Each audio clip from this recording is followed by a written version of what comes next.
Warahmatullahi wabarakatuh. Innal hamdalillah nahmaduhu wa nasta'inuhu wa nastaghfiruh wa na'udzu billahi min shururi anfusina wa min sayyiati a'malina may yahdihillahu fala mudilla lahu wa may yudlil fala hadiyalah.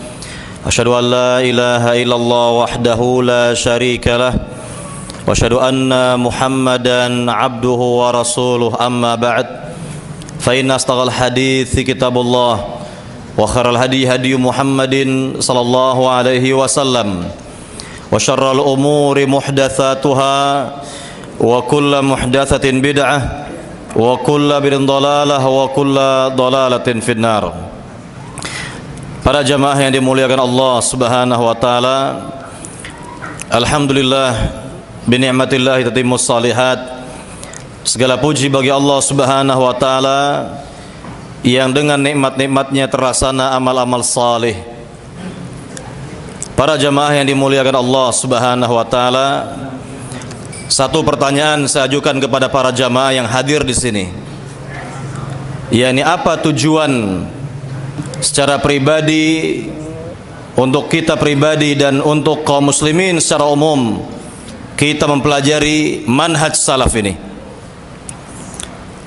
Sekali lagi pertanyaannya adalah apa di antara tujuan kita secara pribadi dan yakni untuk pribadi dan untuk umat ini kita mempelajari manhaj salaf?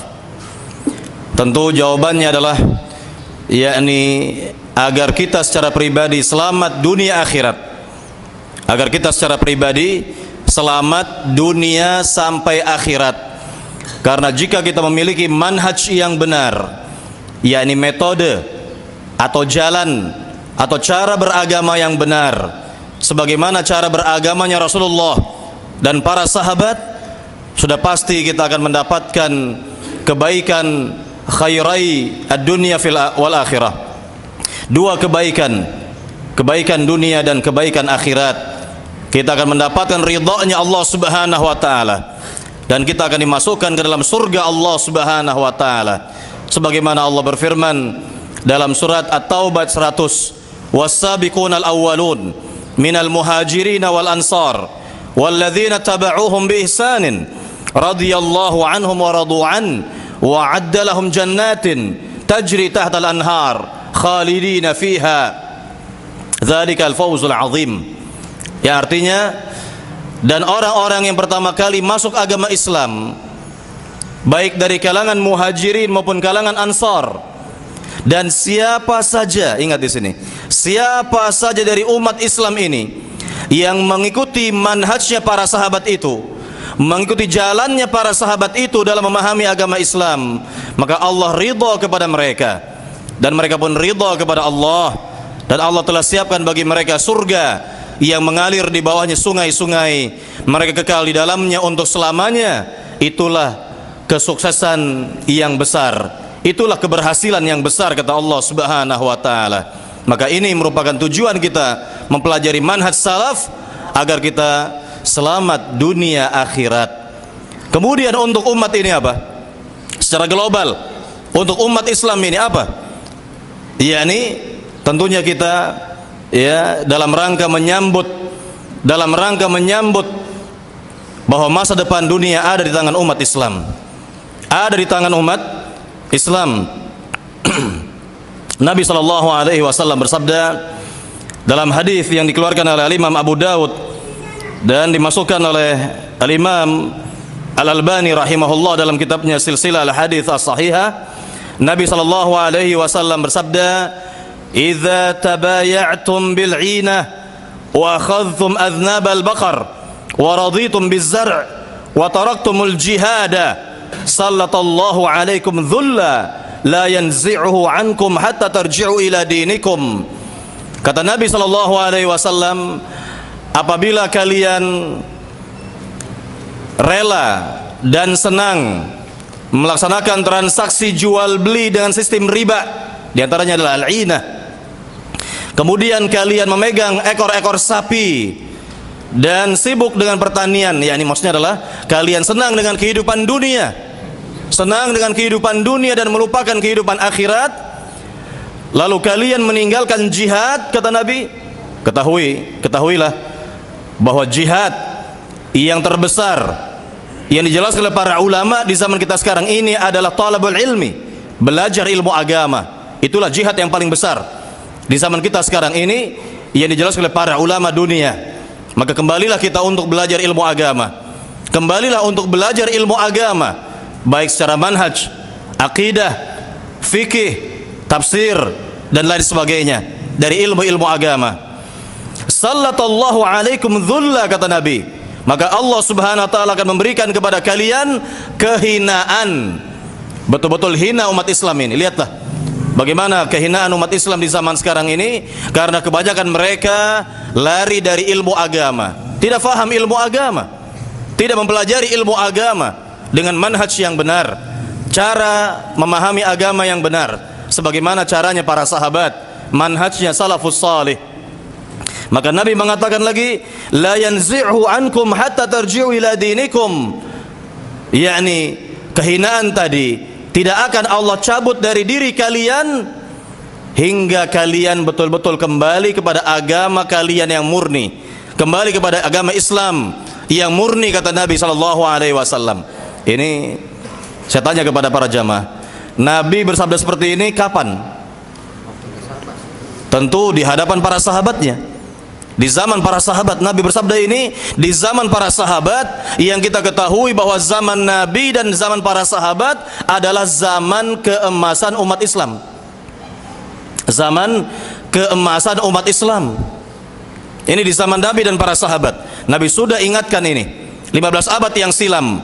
yakni kita sekarang berada pada kehinaan, kata Nabi, dan sungguh kehinaan ini tidak akan dicabut oleh Allah Subhanahu wa taala sampai kita kembali kepada agama Islam yang benar, kembali kepada manhaj yang benar, kembali kepada akidah yang benar, kembali mengamalkan Islam yang benar, Islamnya Rasulullah, Islamnya para sahabat Nabi radhiyallahu taala anhum ajmain. Baru kita akan mendapatkan kemuliaan kembali sebagaimana para salafus salih, para sahabat dahulu mendapatkan kemuliaan dari Allah Subhanahu wa taala.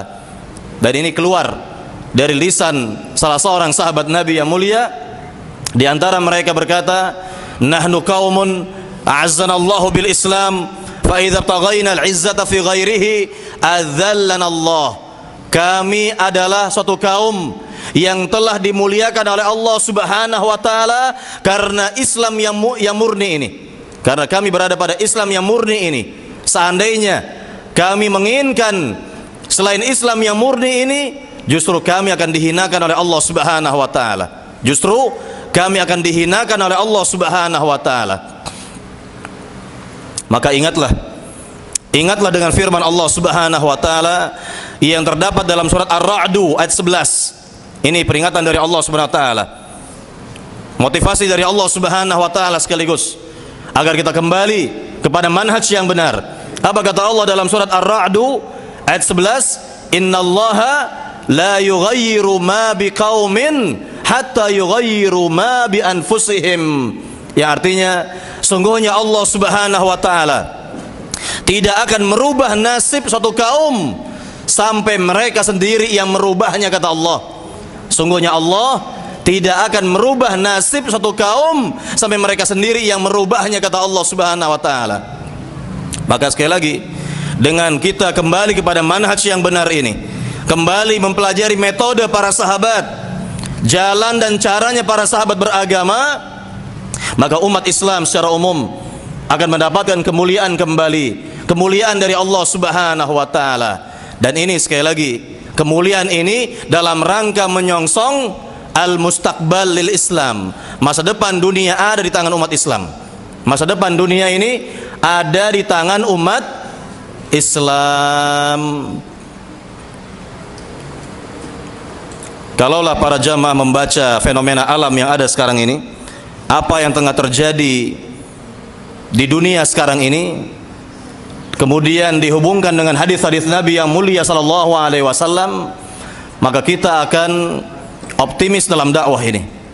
Kita akan optimis dalam dakwah ini.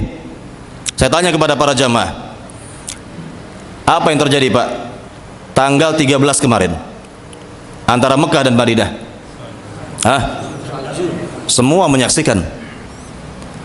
Semua menyaksikan turunnya salju. Apa hubungannya dengan masa depan dunia ada di tangan umat Islam? Nabi SAW bersabda tentang di antara tanda-tanda kiamat, kata Nabi SAW, kata Nabi SAW dalam hadis yang sangat mulia sekali, ta'udul Arab murujan wa anhara, kata Nabi SAW, bahwa jazirah Arab nanti di akhir zaman nanti, kata Nabi, di akhir zaman nanti jazirah Arab akan hijau dan memiliki sungai-sungai yang banyak, kata Nabi SAW. Salju menurut pakarnya adalah komponen untuk menyuburkan tanah, dan ini terjadi. Ini peristiwa yang sangat-sangat langka, saya katakan. Peristiwa yang sangat-sangat langka, dan ini terjadi di tahun ini. Sudah terjadi di tahun ini, maka ini pertanda, ya, yakni bahwa apa yang dikabarkan oleh Nabi yang mulia SAW pasti akan terwujud, pasti akan terwujud. Dan perlu diingat bahwa sebelum munculnya Imam Mahdi nanti, sebelum munculnya Imam Mahdi, maka akan muncul kekhilafahan kembali. Kekhilafahan kembali ia akan dipimpin oleh seorang khalifah ala minhajin nubuwah, di atas petunjuk Nabi SAW. Hanya saja kita tidak tahu kapan akan terjadi, namun tanda-tandanya sudah ada. Tanda-tandanya sudah bisa kita lihat di dunia sekarang ini, ya, berkumpulnya, bersekutunya kaum muslimin, negara-negara Islam berkoalisi, ya, maka tidak menutup kemungkinan hal ini terus berlanjut dan terus berlanjut, dan ya, umat Islam akan siap menyambut kedatangan Imam Mahdi, kedatangan Imam Mahdi. Kita dengarkan sekarang keterangan dari Syekh Al-Albani. Ini ucapan beliau 38 tahun yang silam, ya, hampir 40 tahun yang silam, kita katakan 38 tahun yang silam, di dalam buku Fiqhu Asyratis Sa'ah, fikih tentang tanda-tanda kiamat, yang ditulis oleh Dr. Muhammad Ahmad Ismail Al-Muqaddam. Pada halaman 335 beliau menjelaskan tentang perjumpaannya dengan Syekh Al-Albani di Mina, musim haji di Mina tahun 1399. Saya ulangi, tahun 1399. Nah, kalau sekarang tahun berapa, Pak? Hijriah 1437. Berarti perjumpaan ini kurang lebih 38 tahun yang silam. Di sini ada diberikan oleh penulis kitab ini, Dr. Muhammad, yaitu judulnya adalah Sataqumu biidznillahi khilafa ala minhajin nubuwah qabla zuhuril mahdi aw ala al-aqalli satanhadul ummah nahdatan syamilatan wa la yabqa illa zuhurul qaid. Beliau mengatakan kelak dengan izin Allah akan tegak yang namanya khilafah di atas petunjuk kenabian sebelum munculnya Imam Mahdi, sebelum munculnya Imam Mahdi, atau minimal, kata beliau, umat ini akan bangkit kembali, umat Islam ini akan bangkit kembali dengan kebangkitan yang menyeluruh, dan tidak ada yang tertinggal melainkan, ya, tinggal menunggu pemimpin mereka, yaitu Imam Mahdi. Imam Mahdi artinya sebelum muncul Imam Mahdi tentunya akan muncul terlebih dahulu, ya, ini keadaan yang kondusif bagi umat Islam yang akan dipimpin oleh seorang khalifah yang memimpin kaum muslimin secara umum di dunia ini. Nah, kita dengarkan sekarang keterangan dari Syekh Al-Albani. Ketika itu beliau ingin menjelaskan di hadapan orang-orang, ya, 38 tahun yang silam, di mana orang-orang ini meyakini bahwa Imam Mahdi akan segera datang, akan segera tiba. Apa kata Syekh Al-Albani? Ma'adhunnu, ini perkataan 38 tahun yang silam, ma'adhunnu hadza awana zuhurih. Saya tidak yakin bahwa tahun-tahun ini akan muncul Imam Mahdi. Fahadza muqtada sunnah al-kauniyah, ya, wa ma ahsibul mahdi yaqdir khilal 7 sinin ala ay yahdutha min at-taghyir fil alam akthar mimma ahdathahu Rasulullah sallallahu alaihi wasallam khilal 23 sanatan. Kata beliau, saya pun tidak meyakini bahwa Imam Mahdi selama kepemimpinannya berapa tahun? Berapa tahun, Pak? Imam Mahdi nanti akan memimpin umat Islam 7 tahun. Saya tidak meyakini bahwa Imam Mahdi yang akan memimpin umat Islam nanti selama 7 tahun ya akan merubah dunia ini sebagaimana yang pernah terjadi di zaman Rasul, ketika Rasul merubah keadaan dunia selama kurang lebih 23 tahun. Bisa difahami, Pak, ya? Kalau Nabi saja, Nabi manusia yang paling dicintai oleh Allah Subhanahu wa taala itu merubah dunia berapa tahun, Pak? 23 tahun. Nah, sekarang Imam Mahdi apakah mampu merubah dunia selama 7 tahun? Sepertiganya dari usaha Nabi merubah dunia? Nggak akan terbayang. Tidak akan terbayang. Artinya apa? Bahwa sebelum muncul Imam Mahdi, bahwa dunia ini sudah kondusif, yakni dikuasai atau paling tidak ada yakni pemimpin yang memimpin kaum muslimin secara umum, baru setelah itu dipimpin oleh Imam Mahdi, kata beliau. Wa dhanni anna al-Mahdi sayakunu rajulan faridan fi kulli bab, dan saya berpendapat, artinya setelah beliau tentunya mempelajari hadis-hadis Nabi SAW, beliau berkeyakinan dan berpendapat bahwa Imam Mahdi itu adalah orang yang hebat, kata beliau, orang yang hebat. Faridan fi ilmi, hebat dalam ilmunya. Wa faridan fi wara'i, hebat pula dalam sikap wara'nya, sikap kehati-hatiannya dalam kehidupan di dunia ini. Faridan fi ibadati, hebat dalam masalah ibadahnya. Faridan fi khuluqi, hebat dalam masalah akhlaknya.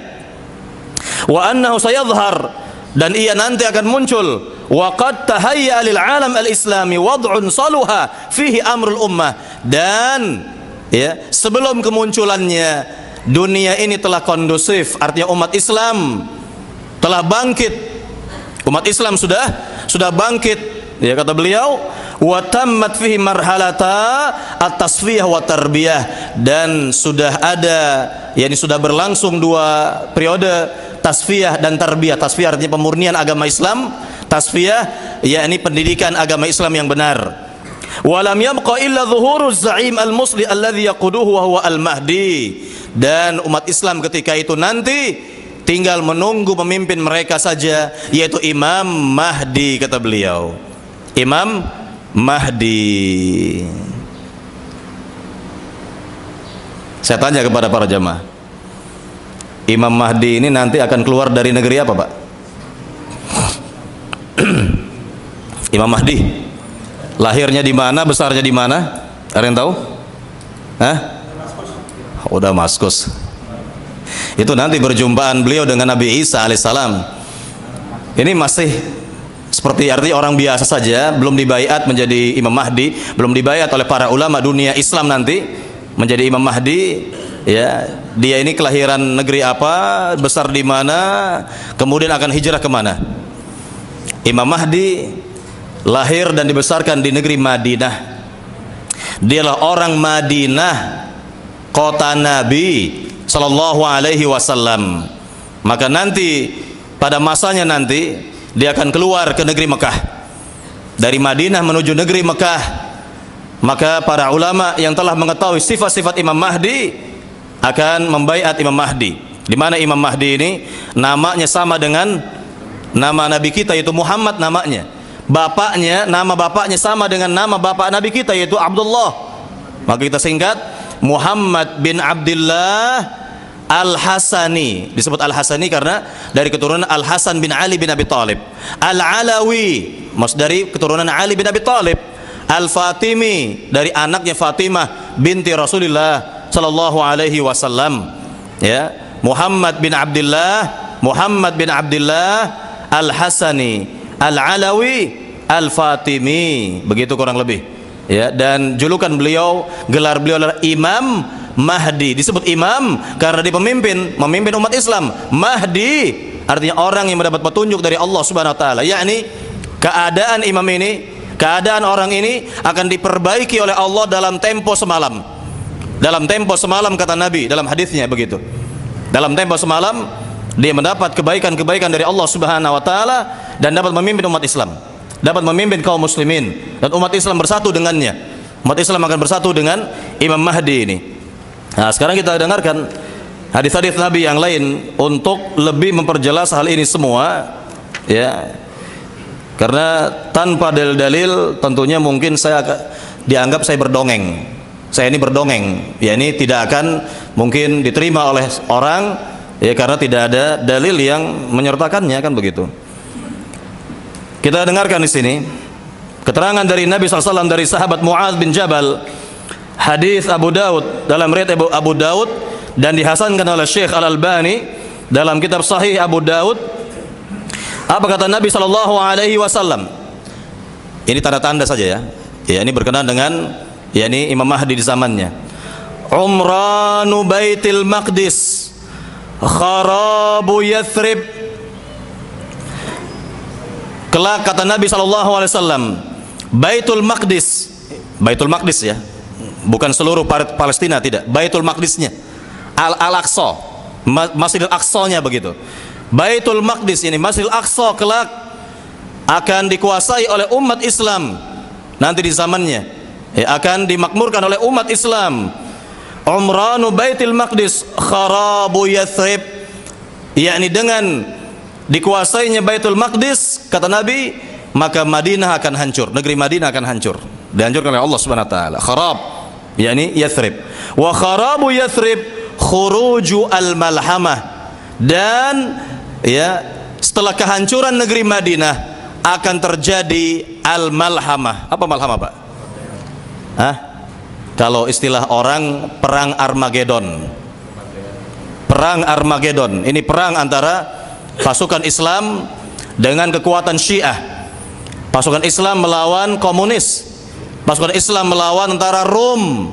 Rom di sini, ya, tentunya berdasarkan kalau kita lihat di zaman dahulu Rom, Romawi, berarti, ya, kita katakan secara global bahwa mereka beragama Nasrani. Apakah ini maksud, ya, ini tentara Eropa dengan Amerika bersekutu menyerang kaum muslimin? Tidak ada masalah. Yang jelas tentara Rom lah, kata Nabi SAW, yang beragama Nasrani, artinya akan kembali ini semacam perang salib yang lebih besar lagi kelak di zamannya nanti, dan semuanya akan dikalahkan oleh umat Islam. Semua kekuatan-kekuatan itu akan dikalahkan oleh kaum muslimin, oleh umat Islam. Dan lihatlah fenomena yang ada sekarang. Lihatlah fenomena yang ada sekarang ini. Apa yang tengah terjadi di Jazirah Arab, di Timur Tengah yang ada sekarang ini. Nah, itulah, ya, cikal bakalnya yang akan menuju ke sana kelak dengan izin Allah Subhanahu wa taala. Kemudian kata Nabi, wa khurujul malhamah fathu Konstantiniyah, dan setelah perang Armageddon tersebut umat Islam akan dapat merebut kembali kota Konstantinopel, yakni Istanbul yang ada sekarang.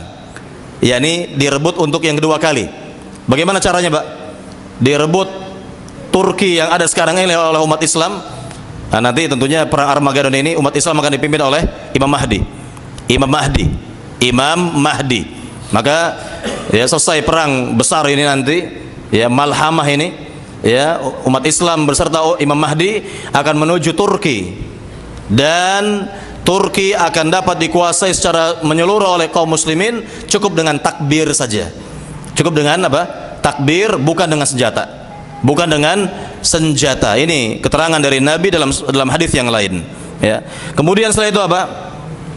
Wafathul Konstantiniyah khurujud Dajjal, khuruju ad-Dajjal, kata Nabi. Dan setelah Turki dikuasai kembali oleh umat Islam, baru Allah munculkan Dajjal. Baru Allah munculkan Dajjal. yakni umat Islam akan berpencar-pencar, mereka mencari perlindungan diri, ya. Imam Mahdi akan menuju Damaskus, dan di sanalah akan turun Nabi Isa alaihissalam menjelang sholat subuh.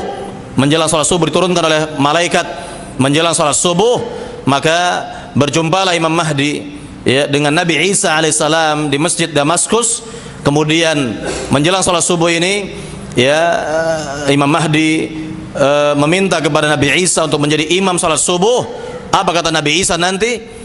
Ya, al-imamu minkum takrimatullahi li hadhil ummah, kata Nabi Isa alaihissalam, imam salat subuh adalah dari kalian sebagai pemuliaan Allah atas umat ini, sebagai pemuliaan Allah atas umat Islam ini, kata Nabi Isa. Maka majulah Imam Mahdi menjadi imam salat subuh, maka di antara makmumnya adalah Nabi Isa alaihissalam. Saya tanya kepada para jamaah, apa kedudukan Nabi Isa nanti?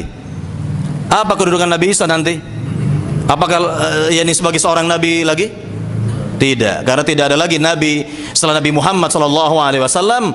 Kedudukan beliau sebagai hakimnya umat Islam, mujaddid, pembaharu agama Islam, yakni Imam Mahdi sebagai penguasanya, Nabi Isa sebagai hakimnya. Nabi Isa sebagai hakimnya, ia akan memimpin kaum muslimin, berdua ini akan memimpin kaum muslimin. Mereka hidup atau diberi jatah hidup oleh Allah Subhanahu wa taala kurang lebih 7 atau 8 tahun. 7 atau 8 tahun dalam hadis demikian dinyatakan oleh Rasulullah sallallahu alaihi wasallam. Nah, sekarang kita dengarkan kembali yakni hadis Nabi sallallahu alaihi wasallam yang berikutnya yang lebih jelas lagi berkenaan dengan masa depan dunia ada tangan umat Islam. Dalam hadis yang diriwayatkan oleh Al-Imam Ahmad dan yang lainnya dan dinukil oleh Syekh Al-Albani dalam kitab sahihnya, silsilah sahihah. Apa kata Nabi sallallahu alaihi wasallam? Takunun nubuwah fikum ma syaa Allah an takun, thumma yarfa'uha Allah idza syaa yarfa'aha. Masa kenabian ya telah ditentukan oleh Allah Subhanahu wa taala. Kemudian masa ini akan berakhir. Saya tanya kepada para jamaah, berapa lama Pak masa kenabian beliau? Masa kenabian Nabi Muhammad SAW berapa lama? 23 tahun. Kemudian Nabi mengatakan lagi, "Tsumma takunu khilafah 'ala minhajin nubuwah." Maka setelah kenabian, masa kenabian akan muncul masa ya khulafaur rasyidin. Ya, dalam hadis yang lain Nabi langsung sebutkan 30 tahun kata Nabi. Selama kurang lebih 30 tahun, dan ini persis betul apa yang dikabarkan oleh Nabi, sangat tepat sekali. Yakni Nabi wafat tahun berapa? Nabi wafat tahun 11 Hijriyah. Dan khalifah yang keempat dari Khulafaur Rasyidin siapa dia? Ali bin Abi Thalib. Kapan beliau wafat? Tahun 40 Hijriyah. Tahun 40 Hijriyah. Berarti persis seperti yang dikabarkan oleh Rasul, masa ya khilafah Rasyidah, Khulafaur Rasyidin adalah kata Nabi 30 tahun. Kemudian apa kata Nabi lagi? Thumma takunu mulkan 'adhan ay wirathiyan, kata Nabi. Kemudian setelah masa Khulafaur Rasyidin akan muncul masa dinasti-dinasti, masa kerajaan-kerajaan kata Nabi. Dan ini persis yang dikabarkan oleh Nabi pada tahun 41 Hijriyah. Pada tahun 41 Hijriyah, Muawiyah bin Abi Sufyan, iparnya Nabi Muhammad itu. Muawiyah adalah ipar Rasul, karena saudaranya Muawiyah, saudara perempuan Muawiyah adalah istrinya Nabi, ya. Jadi Muawiyah bin Abi Sufyan menjadi raja pertama dalam sejarah umat Islam tahun 41 Hijriyah, yaitu tegaknya dinasti apa ini? Dinasti Umayyah. Kemudian berganti dengan dinasti Abbasiyah, sekian tahun, sekian abad lah. Sekian abad. Kemudian setelah itu ya dinasti-dinasti kecil-kecil, raja-raja, kerajaan-kerajaan kecil, atau disebut dengan Al-Mamalik. Baru setelah itu muncul dinasti yang jauh lebih besar lagi, yaitu dinasti Turki Utsmani. Turki Utsmani. Nah, ini kurang lebih sampai abad 19 Masehi. Kurang lebih sampai abad 19, abad 20-an ya. Awal-awal abad 20-an. Awal-awal abad 20-an Masehi, karena kita sekarang berada pada abad 21. Ya, 21 Masehi kan begitu.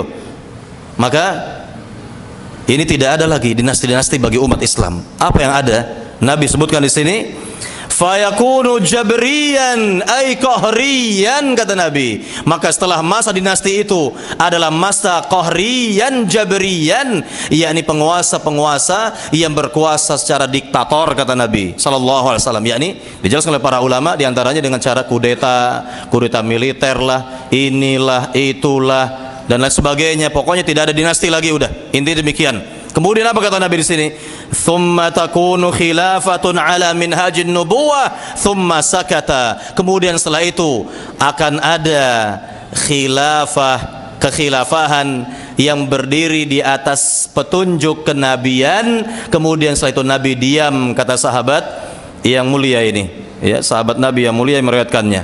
Intinya, ya, kita memang tidak menunggu-nunggu kapan adanya khilafah. Yang wajib bagi kita adalah kita masing-masing menempuh manhaj salaf agar umat Islam secara umum, ya, siap menyambut masa depan dunia yang ada di tangan umat ini yang akan dipimpin oleh kaum muslimin, dan ini membuat kita optimis dalam hidup ini, dalam dakwah ini. Insya Allah seperti itu, ya. Jadi sekali lagi, harus kita optimis dalam keadaan seperti ini. Justru kita kembali kepada agama kita, kembali kepada manhaj Rasulullah dan para sahabat, kembali kepada metode dan jalan Rasul dan para sahabat, ya. Dan inilah yang dituntut oleh kita masing-masing agar umat Islam kembali mulia, mendapatkan kemuliaan dari Allah Subhanahu wa taala. Para jamaah yang dimuliakan Allah Subhanahu wa taala, inilah, ya, sekali lagi kebaikan yang menyeluruh bagi umat Islam seluruhnya, agar kita dapat menyambut masa depan dunia ini yang kelak akan dipegang, akan dikuasai oleh umat Islam. Semua aspek kehidupan, mau ekonomi, ya, militernya, pendidikannya, semua aspek kehidupan di dunia ini akan dikuasai oleh umat Islam dengan izin Allah Subhanahu wa taala. Saya kira sampai di sini penjelasan pada siang hari ini. Nanti kita akan lanjutkan kembali dengan kitab Mulia dengan Manhaj Salaf, ya, biidznillah taala. Silakan jika ada pertanyaan dari para jamaah. Silakan, Mbak.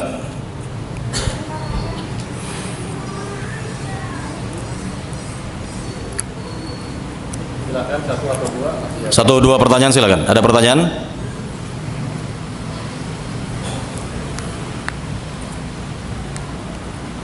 Nah, silakan, Pak. Bismillah.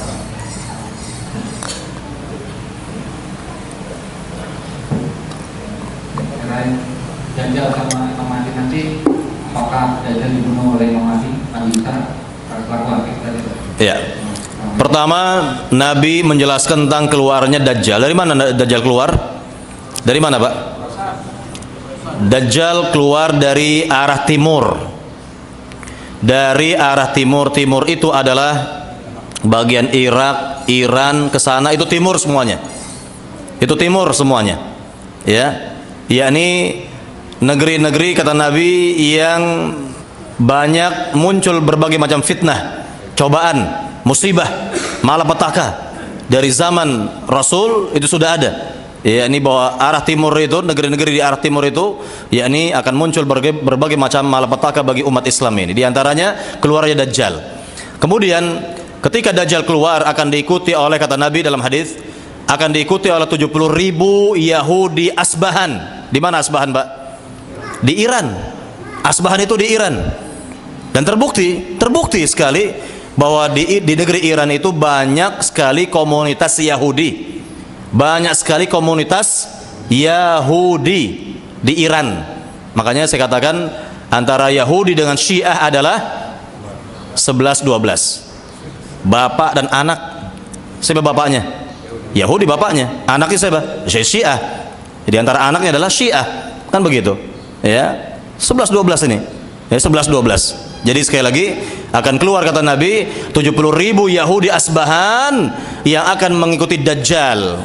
Ya. Dan, ya, Dajjal ini akan hidup selama berapa hari? Kata Nabi dalam hadisnya 40 hari.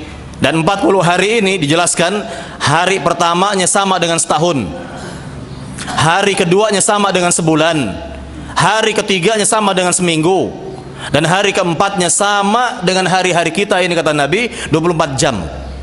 24 jam berarti setahun lebih, ya, kurang lebih setahun lebih. Kalau hitungan seperti itu, ya, kurang lebih lah. Jadi hari pertamanya sama dengan 1 tahun. Kita nggak tahu, nanti kita akan lihat penjelasan para ulama apa maksud dari hari pertamanya sama dengan setahun. Ya, ini maksudnya apakah siangnya 6 bulan, malamnya 6 bulan? Wallahu taala alam. Wallahu taala alam. Yang jelas, ya, Dajjal akan keluar dan akan mengelilingi dunia ini. Semua negeri akan diinjak oleh Dajjal kecuali negeri Mekah, negeri Madinah. Karena Nabi menyebutkan bahwa dua kota suci ini di akhir zaman akan dijaga oleh para malaikat, ya, sehingga Dajjal tidak akan bisa masuk ke dua kota suci ini, Mekah dan Madinah. Kemudian Dajjal akan menuju Palestina. Setelah itu Dajjal akan dikejar oleh, ya, kaum muslimin beserta Imam Mahdi dan Nabi Isa, dan Dajjal akan dibunuh oleh Nabi Isa alaihissalam. Bagaimana caranya dibunuh?